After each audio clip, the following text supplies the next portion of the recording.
उत्तराखंड अपनी खूबसूरती और शांति के लिए जाना जाता है, लेकिन इन दिनों उत्तरकाशी में सांप्रदायिक तनाव की वजह से अशांति फैली है।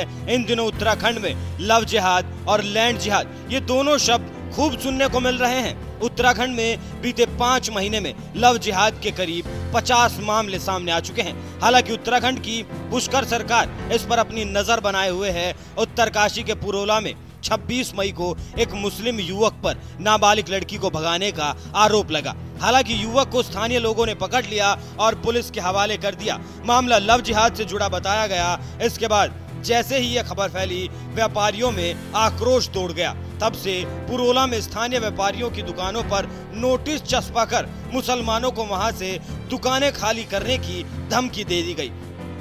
माहौल बिगड़ता देख पुलिस ने भी मोर्चा संभाल लिया और मुख्यमंत्री पुष्कर सिंह धामी ने भी मामला शांत कराने के निर्देश दे दिए। लेकिन जहां एक तरफ विपक्षी दलों को कोशिश करनी चाहिए कि ऐसे मामलों पर राजनीति से बचकर शांति की अपील की जाए, वहीं कुछ राजनीतिक दल बयानबाजी कर माहौल खराब करने की कोशिश कर रहे हैं।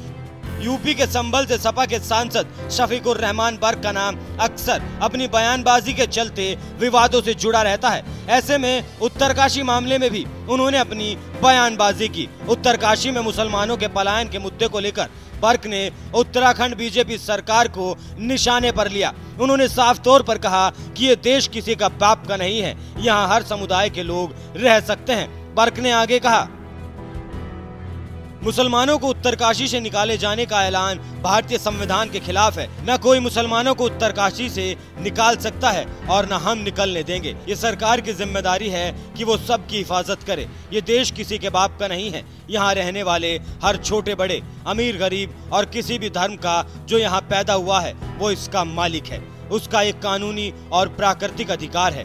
इतना ही नहीं, बर्क ने इसे बीजेपी की साल 2024 की तैयारी करार दिया। उन्होंने आगे कहा, 2024 का लोकसभा चुनाव सामने खड़ा है, इसलिए बीजेपी हिंदू मुस्लिम के बीच नफरत फैलाना चाहती है। इन्हें मालूम हो गया है कि माहौल इस बार इनके खिलाफ है और जनता इन्हें पसंद नहीं कर रही। बीजेपी की नफरत वाली राजनीति का हिस्सा है और ये बौखला गए हैं। इन्हें ये लग रहा है कि हिंदुस्तान के हालात इस समय इनके पक्ष में नहीं है। ये समय फैसला कर देगा। मेरी गुजारिश है और सरकार की जिम्मेदारी है कि वहाँ रहने वाले मुसलमानों की सुरक्षा करे और उन्हें निकालने का कोई मतलब ही पैदा नहीं होता।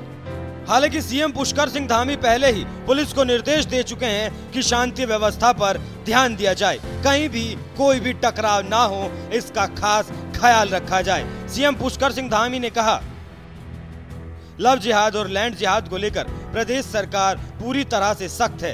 देवभूमि में इस तरीके की हरकतों को नहीं होने दिया जाएगा। ऐसे व्यक्तियों के खिलाफ कार्रवाई भी हो रही है। कानून अपना काम कर रहा है, लेकिन जो सौहार्द और कानून व्यवस्था बिगाड़ने और माहौल खराब करने का प्रयास करेगा, उनसे भी सख्ती से निपटा जाएगा। हैरानी की बात तो ये है कि साल 2018 में जबरन धर्म परिवर्तन को लेकर कानून भी लाया गया था, जिसके तहत दोषी को 1 से 5 साल की कैद और SC/ST एक्ट के मामले में 2 से 7 साल की सजा का प्रावधान था।